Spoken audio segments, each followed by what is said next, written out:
संवाद उपनिषद श्रृंखला में आज का विषय अध्यात्म के 4 स्तर भाग 6। सौम्या। एक अन्य स्वरूप भी सामने दिखाई पड़ता है। स्त्री सौम्या है। कन्यादान उसका अग्नि में आहूत हो जाना है। अग्नि के भोग के बाद सोम शेष नहीं रहा करता, अग्नि का अभिन्न अंग बन जाता है। फिर दो नहीं हो सकते। भारत में वैवाहिक सिद्धांत का यह वैज्ञानिक आधार है। प्रेम गली अति सांकरी, तामे दो न समाये ही उम्र भर साथ जीने का राज है। आज की शिक्षित नौकरी करने वाली पत्नी अपने निजी स्वरूप को भी अक्षुण्ण रखना चाहती है। पति के स्वरूप में लीन होने को तैयार नहीं होती। अपनी स्वतंत्र पहचान का उसका संघर्ष नित्य बना रहता है, क्योंकि वह भी पति की तरह स्वयं को भी बौद्धिक क्षेत्र में ही आगे बढ़ाना चाहती है। उसके नारी शरीर में पुरुष ही बलवान होता जाता है। नारी शरीर की सीमा के आगे वह भी पुरुष जैसा ही व्यवहार करती है। उसके अर्धांगिनी स्वरूप में भी पुरुष अंश ही अधिक विकसित हुआ है। पुरुष का भी पुरुष अंश अधिक रहता है।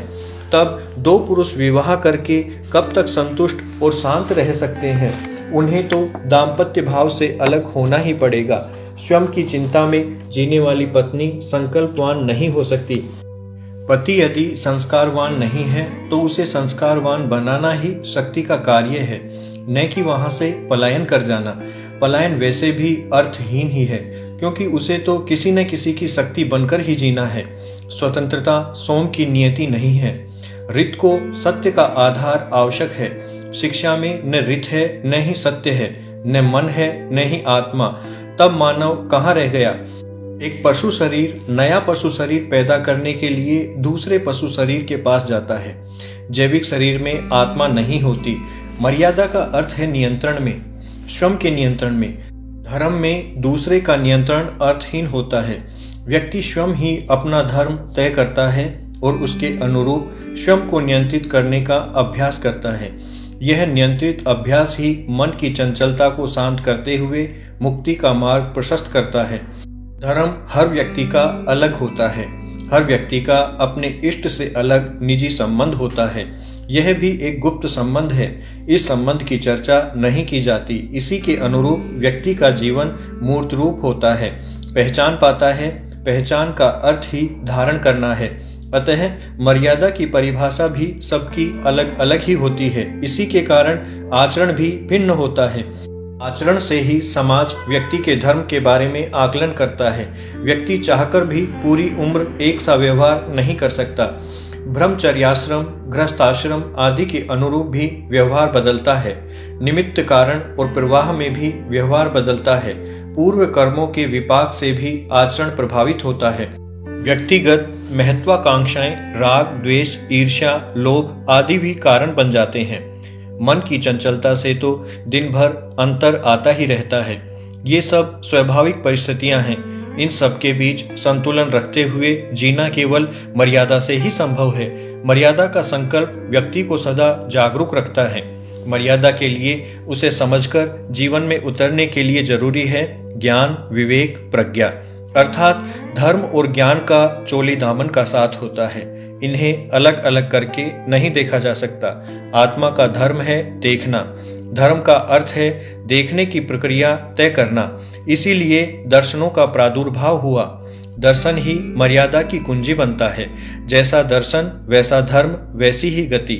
आप चाहें 5 महाव्रतों को देखें या धर्म के 10 लक्षणों को या फिर 10 आज्ञाओं को। हमारे 10 अवतारों में केवल एक को ही मर्यादा पुरुष कहा गया है। उनकी मर्यादा ने मानव जीवन का यश बढ़ाया है।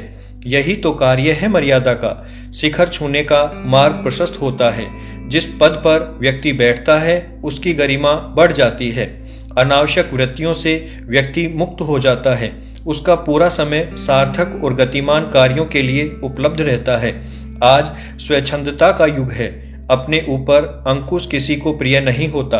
आज तो सलाह भी किसी को नहीं चाहिए। आज की पीढ़ी बुद्धिमान है, ऊर्जावान भी है। हर व्यक्ति में शिखर छूने की क्षमता भी है, किंतु आरोहण में सफलता उसी को मिलेगी जो मर्यादा के साथ चलेगा।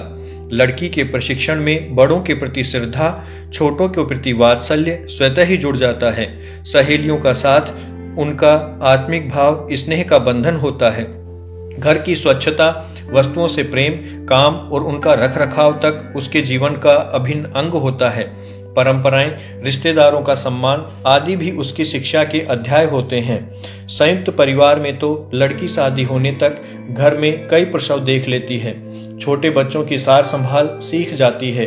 एकल परिवार में यह पढ़ाई नहीं हो सकती। अपने सपनों की मूर्ति तैयार करने के लिए पत्नी अपने पति के साथ परिस्थितियों के अनुसार श्रद्धा, वात्सल्य, स्नेह और काम का संबंध बनाती ही रहती है।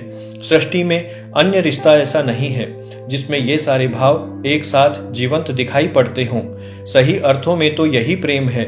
मन एक पात्र है जिसमें प्रेम का रस भरा रहता है, छलकता है, प्रवाहित रहता है।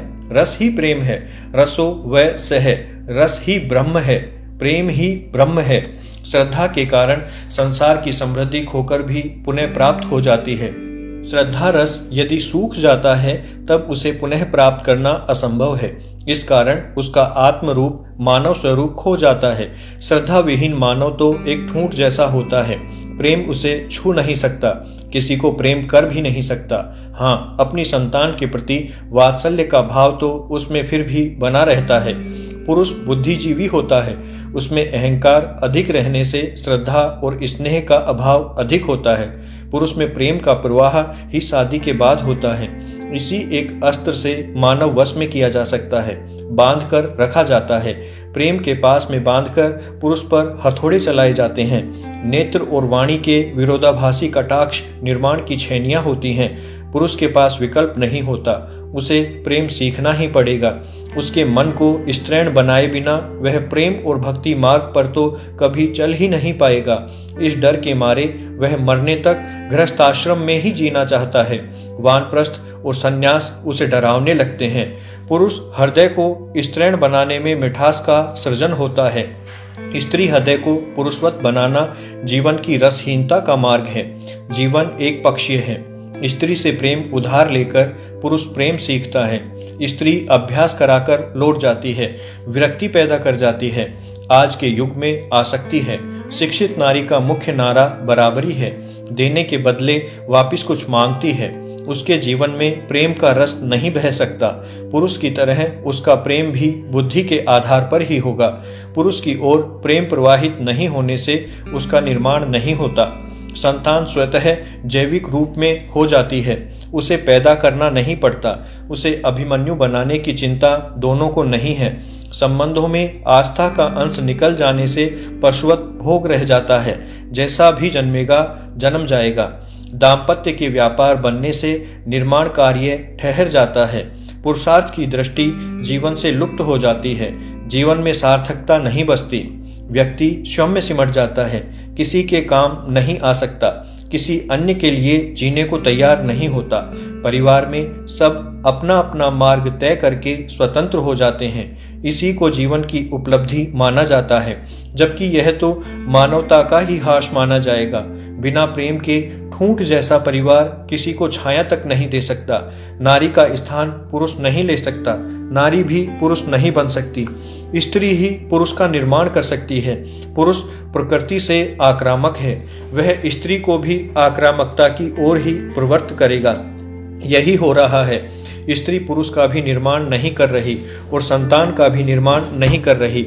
इसको अपना उत्तरदायित्व भी नहीं मानती। अब वह पुरुष को आकर्षित करना भी नहीं चाहती। प्रेम के अभाव में पुरुष भी सुप्त पौरुष रह जाता है। शेष जो रहता है वह देह का पशु भाव है। भीतर न मन है न भाव है, न प्रेम है न समर्पण है, न वंश परंपरा है न संस्कृति है। कोई नहीं है, तुम भी नहीं हो, बस मैं हूँ।